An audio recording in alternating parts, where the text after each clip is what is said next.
I was home last week, and I turned on that Ellen show. Man, she's been on the air for like 12 years on this talk show.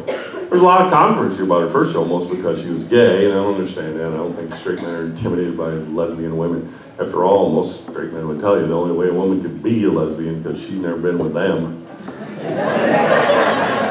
My friends told me that in a bar one night. Yeah, you know that Ellen, brother, she did one for me, that would change her life. But that's a minute and a half she'd never forget. Most straight men are intimidated by gay men, and I don't understand that either, because you always find some pot-bellied, bald-headed, buck-toothed, one-legged, one-eyed guy named Ralph saying, boy, them homos better leave me alone.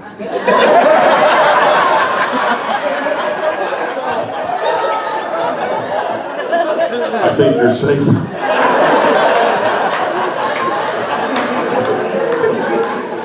You could probably hop buck naked through a gay bar. Who's gonna touch you? You're gay, not blind.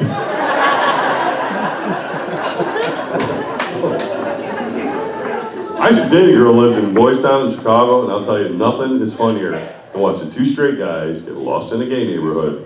Suddenly you figure out it's a gay neighborhood.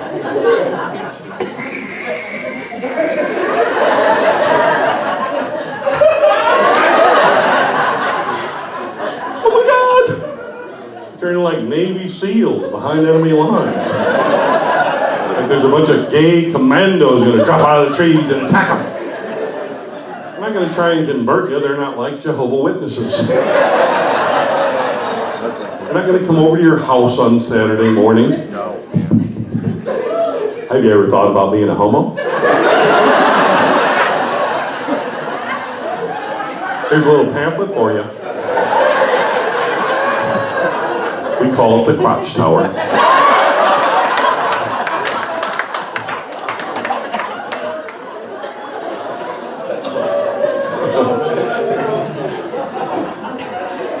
I was in Portland, Oregon a couple years ago when they did the gay pride parade, and I'll tell you, that taught me something.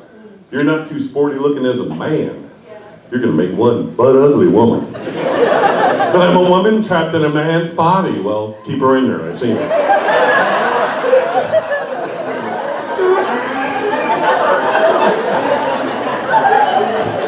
You were just scaring the kids.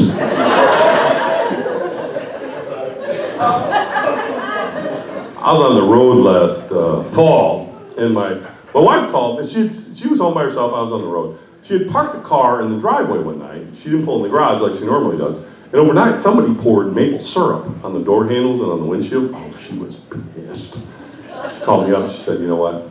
Pretty sure it was gangs that did it.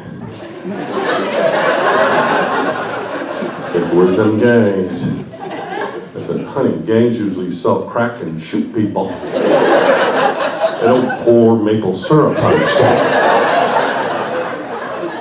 Of course, we do live in the suburbs, so you know. Maybe we don't have the Bloods and the Crips. Maybe we got the apple pancake gang tear himself up. It was a nightmare. I let the dog out last night. He comes in, he's all covered in whipped cream and chocolate chips.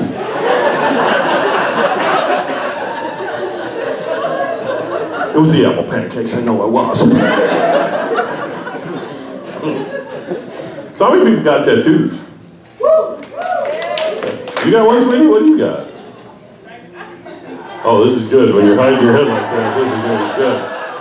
You apparently got this in Tijuana when you were drunk, weren't you? There's a snake slithering out of somewhere you weren't expecting it to come out.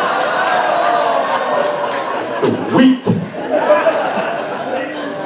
I think if you're gonna get a tattoo, get something appropriate to who you are. Like if you're gonna have barbed wire around your bicep, then have a bicep that looks like it should have barbed wire around it. There's nothing looks stupider than a scrawny guy with barbed wire around his bicep. It probably should be baling wire or duct tape.